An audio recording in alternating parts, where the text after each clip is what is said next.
I'm going to do a real-time restore of this great Nathan C. White photograph. He was Nathan C. White Jr. and he was located in Gainesville, Georgia. So there's a few challenges with this picture, but fortunately this area in the center is really pretty good condition. So we're not going to have to do a lot on the inside here. Let's see what our...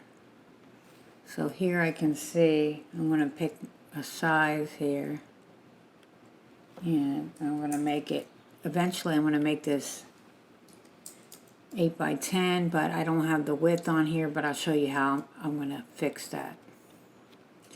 So here we have the image in an 8 by 11 format. So I'm going to use my crop tool, and this is set for 8 by 11. So and there's a method to my madness, so don't get too concerned too quickly. So I'm going to give myself some room up here, but top to bottom, I like that, okay? So again, I'm going to come back in here and I'm going to say 10 inches high, and again, we know that this is not 8 inches wide. So this is what we'll do. We're going to we're going to go back and use the crop tool, and this is automatically sized to 8 by 10.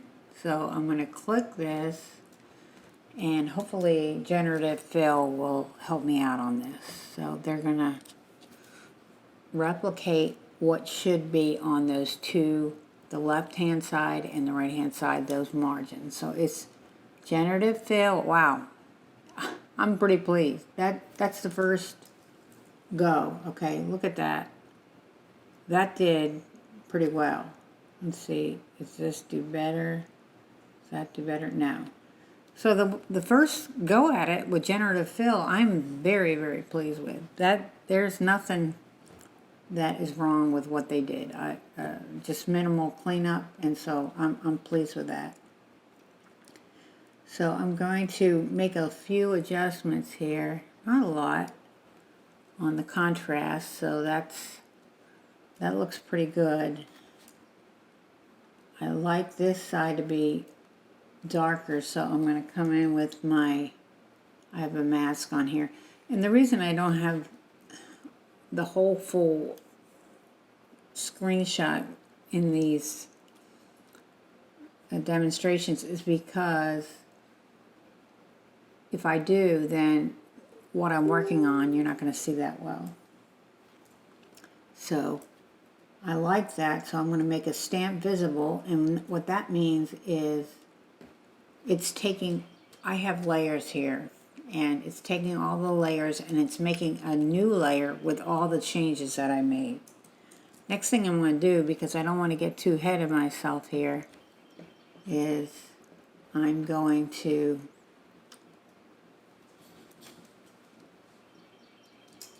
save this. So if I don't do this soon, I'm going to be mad at myself if my computer crashes. Okay, so here's stamp visible, and the next thing I'm going to do is I'm going to go into Adobe Photoshop's neural filters, and there's a photo restoration part of this, and it affects three things. One is photo enhancement, one is face enhancement, and one is scratch reduction. And before I do anything else, I'm just going to focus on scratch reduction, because this gets rid of a lot of the scratches and dust and dirt before I even get started. But it also, I don't know if you caught that, and I'll show you in a second, it can affect areas that I don't want to be affected. So what I'll do on those areas, I'm going to come in with a brush that is going to mask those areas. So it's not going to, what I did, all the scratch removal, it's not going to affect those areas I don't want it to affect. So I'll come back in here and I'll just go over, like I said, the areas that I don't want to be affected. So I'm just going to come in here, so a little bit there, right at the top here. Sometimes it affects the highlight of the eye, so I'm going to just take that off.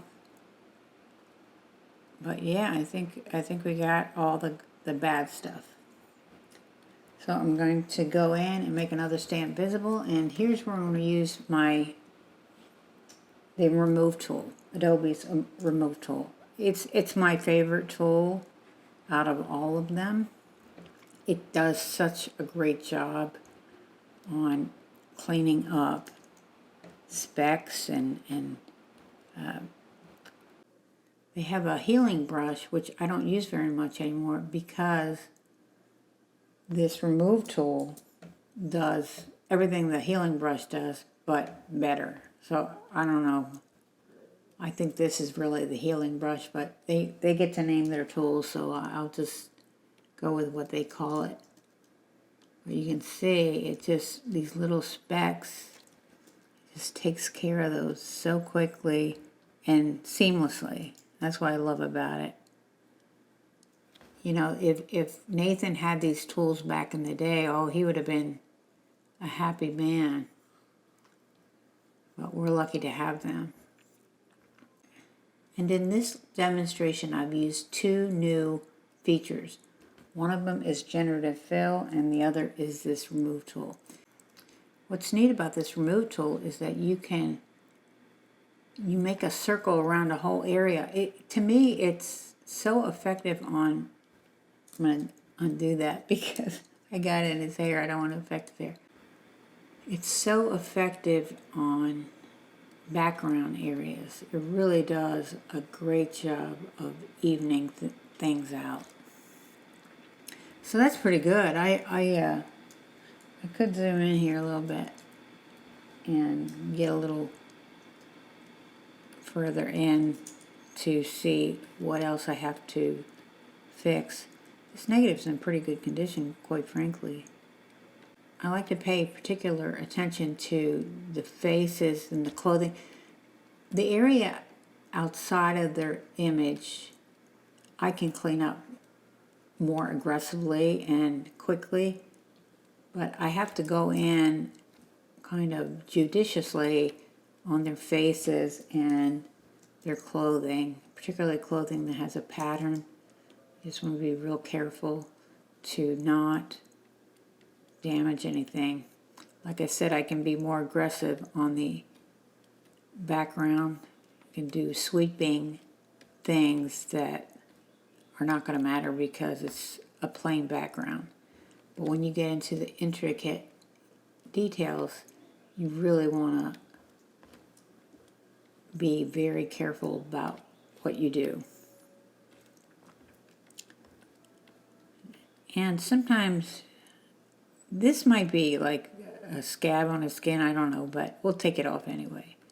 You don't have to keep everything in the original photo because they would have, and they did a lot of retouching. They wouldn't have kept any defects. We just have the luxury of having better tools than they had. So,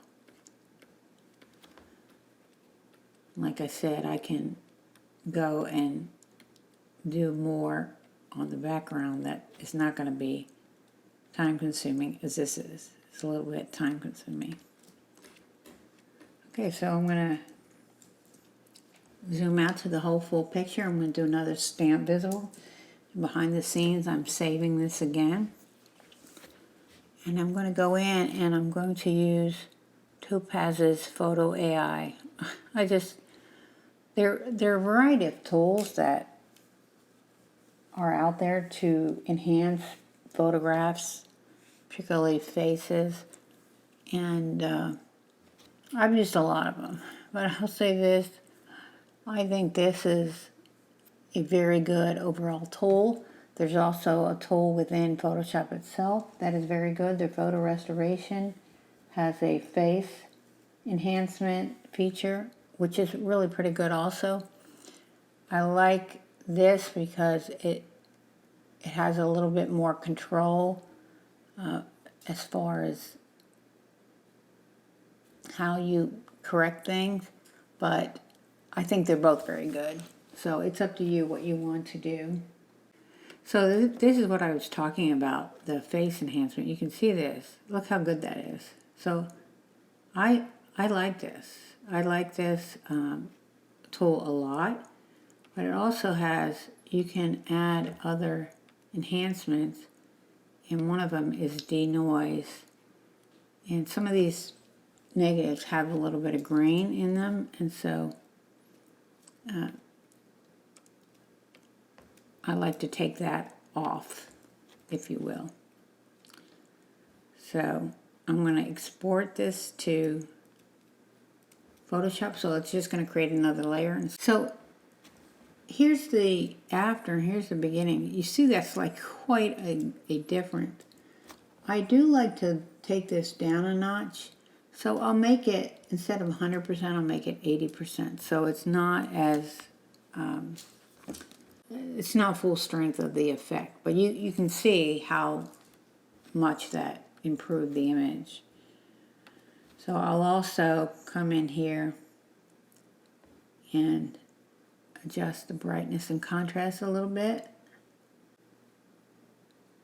And if I feel like the detail in the white areas is too much, you know, I've lost too much, I can go ahead and add another brightness and contrast layer, and let me pull that over here.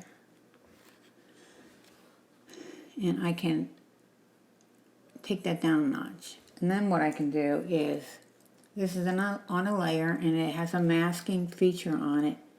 I can come in here and I can just on those areas, I can